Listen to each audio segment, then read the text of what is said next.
Matemática para Instituto Legados. Olá pessoal, sou o professor João. Nesse canal eu resolvo questões de matemática e raciocínio lógico, principalmente da banca Instituto Legados. Então vamos lá para a nossa resolução. Temos aqui uma questão recente, feita agora no domingo, no município de Bertolinha, Piauí. Então vamos lá. Se Teresa estuda, então Felipe não joga bola. Pode-se concluir que... Rapaz, essa questão aqui eu bati tanta cabeça com essa questão até entender o que essa questão estava querendo, porque assim, a forma como a Legato escreveu realmente foi para transformar essa questão em uma pegadinha. Vamos desenrolar essa questão aqui passo a passo, sem pressa, sem medo, vamos desenrolar. Se Teresa estuda, então Felipe não joga bola. Pode-se concluir que... Uma coisa que eu posso falar, você chega nessa questão e você fala: "Ah, então aqui eu vou ter que fazer uma conclusão, a inferência". Pior que não. De certa forma sim, mas não vamos pensar dessa forma. Primeiro vamos organizar essa questão em vários passos aqui. Então tenha paciência que a gente vai conseguir desenrolar essa questão, né? Então, sem pressa. Primeiro, se então, aqui a gente está tratando de uma condicional, certo? Então aqui a gente vai ser uma condicional. Outra coisa, se Teresa estuda, a gente vai fazer o seguinte: Teresa estuda é a nossa proposição P. Então, Felipe não joga bola. Felipe não joga bola vai ser a nossa proposição Q. Ótimo. Então vai ser se P, então, se P, então, não Q. Você consegue perceber que essa proposição, a segunda, a proposição Q, ela está tendo não, certo? Aí assim, vamos lá para o problema dessa questão. Se Teresa estuda, então Felipe não joga bola. Pode-se concluir que... Aí eu pergunto para você, você vai tentar concluir o que com essa questão? Se a banca não falou para você, supondo que a proposição P está falsa ou que a proposição Q está falsa, conclua alguma coisa. A banca não fez isso. Então você observa aqui que a banca colocou um problema para você resolver. Por quê? Deu aqui uma proposição de uma condicional e falou: o que você conclui a partir dessa proposição? Você observa que eu ainda não fui ler as alternativas. Então, novamente, tenha paciência que a gente vai desenrolar essa questão. De novo, primeiras informações, né? Aqui a gente tem um condicional, sim, então. Temos a proposição P e a proposição não que. Por quê? Felipe não joga bola.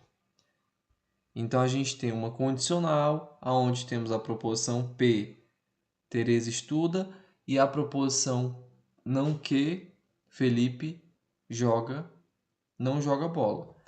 Aí, de novo, pode-se concluir que... O que a gente vai concluir?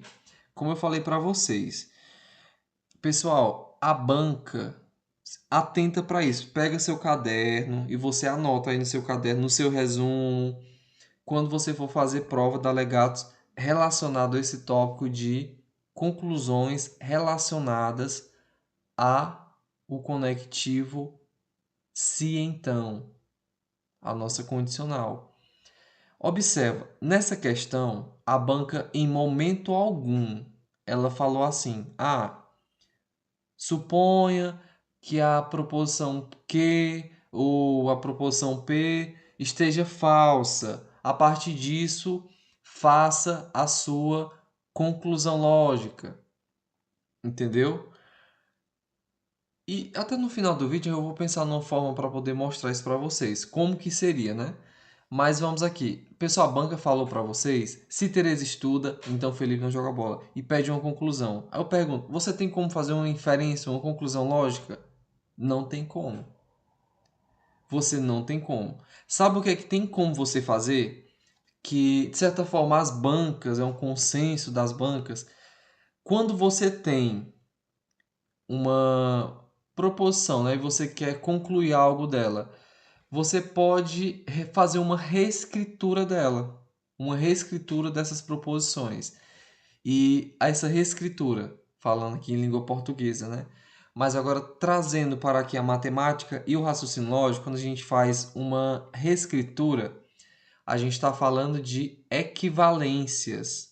Então, uma coisa que você pode pensar relacionado a essa proposição, tentar encontrar uma conclusão, é você pensar nas equivalências do conectivo sim então. Eu pergunto para você, quais que são os dois casos, que são apenas dois casos de equivalência do sim então? Quais são esses casos? Vamos desenrolar aqui, ó. Primeiro, essa é a estrutura, vou até mudar aqui a cor da canetinha. Essa é a estrutura da nossa proposição que a gente tem aqui no nosso texto. Maravilha, certo? Que é o seguinte, se P,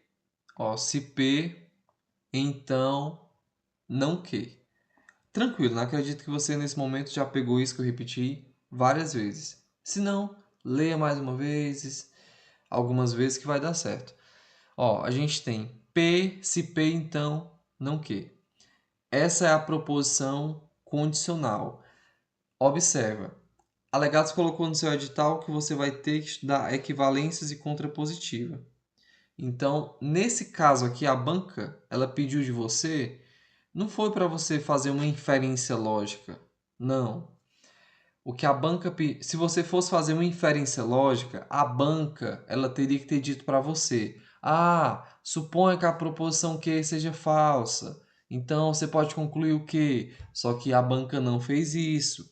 Então, quando a banca não fala para você que uma das proposições está falsa, significa que você vai ter que fazer uma equivalência. Quando ela coloca esse nome bem aqui, ó, conclusão. Ah, você vai concluir o quê? Certo. Então, agora vamos para as equivalências do se então. Nesse vídeo eu quero fazer um vídeo mais completo possível para essa questão.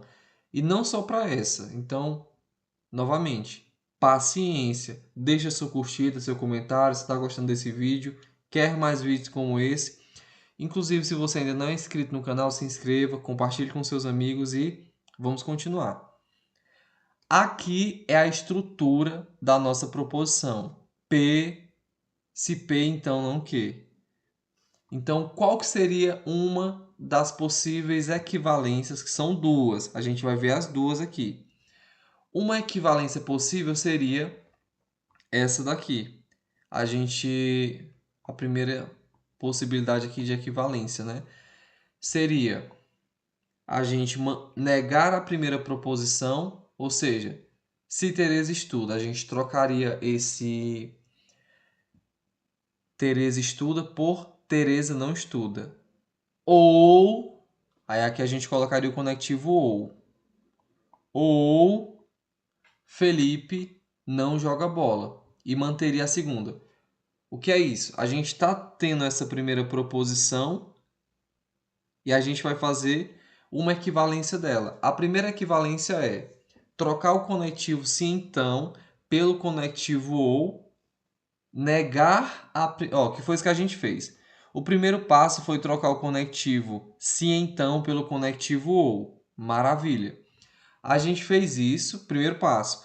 O segundo passo é negar a primeira proposição e manter a segunda. Ou seja, você nega P e mantém a forma como está lá a sua proposição Q. Então vamos ver como que ficaria essa frase, né? Ficaria da seguinte maneira. Ficaria Teresa não estuda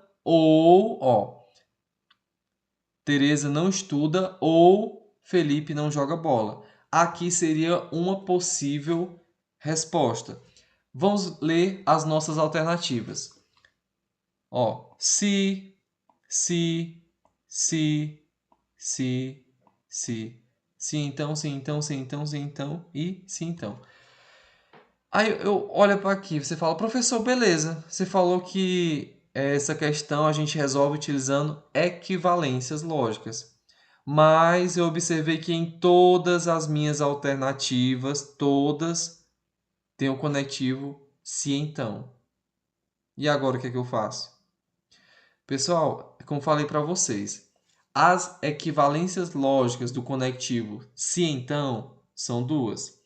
Uma é essa que eu mostrei para vocês, inclusive anote que ela é importante, é cobrada sempre.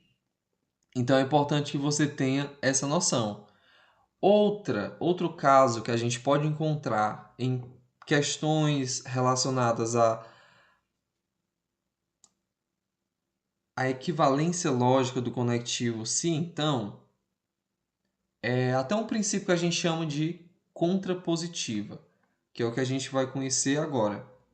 Então aqui a gente tem, vou anotar aqui, o nosso segundo caso de equivalência lógica do conectivo se então, que é o seguinte: respira nesse momento, respira, novamente paciência, que a gente vai conseguir desenrolar essa questão. Sem desespero, não precisa ficar desesperado e correr. Calma, que a gente vai desenrolar. O princípio da contrapositiva, a gente vai fazer o seguinte: vamos trocar as posições de cada uma das proposições. Então a gente vai trocar. Se antes era P, ó, baseado aqui na nossa proposição de referência, que é a estrutura aqui que a gente tem, ó.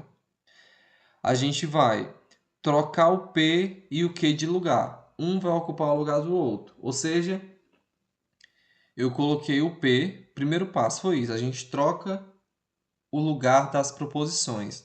Então, eu vou pegar minha proposição Q e vou colocar no lugar da proposição P. E assim, cumulativamente, ficando dessa maneira. Aí o segundo passo é negar ambas as proposições. Então você observa que esse que aqui, ele estava negando pelo não. Então, quando eu for passar ele para o outro lado, eu vou ter que negar o não. Então, como que eu nego o não? Removendo ele. Então, por isso que essa proposição que, ela fica que. Então, vai ficar se que, então, não P. Por quê? Eu vou trocar essas duas proposições de lugar, uma vai ocupar o lugar da outra, e negar ambas. Se a proposição que, ela já está, ela tem um não, então como que eu nego o não? Removendo esse não, que ficará da seguinte maneira: Felipe joga bola. Então a minha proposição que ela passa a ser que Felipe joga bola. Se Felipe joga bola, então vamos negar agora o P. O P é Teresa estuda. Como que eu vou negar isso? Eu vou colocar o não aqui. Então vai ficar se Felipe, ó, que agora muda a ordem. Agora a ordem vai ser primeiro essa e depois essa proposição. Se Felipe Se Felipe joga bola, agora vamos para a segunda. Então, Teresa não estuda. Agora vamos procurar isso nas nossas alternativas. Se Teresa não estuda, então não é o nosso gabarito. Aí você me pergunta, professor, só tem esses dois casos de equivalência do sim então? Só existem esses dois casos? Sim. Então, se você vê nas suas alternativas qualquer um que não seja o nosso primeiro caso com o conectivo ou seja, com a disjunção, ou utilizando ali o princípio da contrapositiva, como no exemplo 2, você não marca, você já passa assim um X, ó, não é essa. Vamos lá, se Felipe não joga bola. Não, a gente viu que o Felipe joga bola. Então a gente elimina a nossa alternativa B. Se Felipe não joga bola, rapaz, a gente já disse que o Felipe joga bola. Se Teresa não estuda, beleza, Teresa não estuda, então Felipe não joga bola? Não, a gente não pode concluir isso. A única alternativa que vai satisfazer a nosso gabarito aqui vai ser a nossa letra que vai ser, ó, como eu falei para vocês, muda a ordem. Então, a primeira era P, agora a primeira passa a ser a proposição Q, sendo ela Felipe joga bola. Se Felipe joga bola, então Teresa não estuda. Então esse é o nosso gabarito, certo? Agora, eu vou, antes da gente encerrar o vídeo, novamente, se você não deixou seu curtida, seu comentário, deixar aí seu curtida, seu comentário, eu vou explicar para vocês um pouco melhor essa questão da contrapositiva. Geralmente você fala, professor, o que é isso, contrapositiva? A gente encontra muito isso, praticamente vocês estudam já há um tempo, vocês praticamente vivem isso, essa contrapositiva. Vamos supor que eu tenho aqui uma equação do segundo grau, né? Que é x ao quadrado mais, vamos pensar, 3x igual a 180. Pronto. Aí vamos lá. O que é o princípio da contrapositiva? É você vai manter essa equivalência, ó, vai manter essa equivalência da seguinte maneira. Aí você olha essa parte aqui e você fala, o que é isso, professor? Eu não estou entendendo ainda. Quando eu tenho um sinal de igualdade, eu estou falando que existe uma equivalência. Então, para manter essa equivalência, eu vou ter que utilizar aqui o princípio da contrapositiva. Então, como que eu resolveria como que eu montaria, né, essa equação aqui do segundo grau? Eu colocaria da seguinte maneira: x ao quadrado, ó, x ao quadrado, eu vou apagar aqui um pouco, fazer novamente. Vou fazer uma reescritura, né? Ó, eu vou colocar x ao quadrado mais 3x, e eu vou ter que igualar, eu vou ter que pegar esse meu 180 e passar para o outro lado. Vocês já têm isso prático, vocês fazem isso sempre. Quando eu tenho 180 positivo e eu vou ter que passar ele para o lado contrário do sinal de igualdade, ele passa para o outro lado negando. Então aqui está acontecendo o princípio da contrapositiva. Aqui, ó, era positivo e eu vou passar ele para o outro lado negativo, ficando assim menos 180. Aí a gente já tem esse costume, né? Iguala a zero e vai fazer a equação do segundo grau. Então aqui é o princípio da contrapositiva, é você trocar de lado da igualdade negando ambas as proposições, certo? Nesse caso aqui a gente passou apenas uma, mas porque a equação já estava toda montada, bonitinha, né? Mas a gente, vamos supor que tivesse o x do outro lado, 3x do outro lado, a gente fosse passar, se ele tivesse negativo, né? Seria mais ou menos isso. Então, pessoal, deixa aí sua curtida, seu comentário. Sou o professor João e até o nosso próximo vídeo.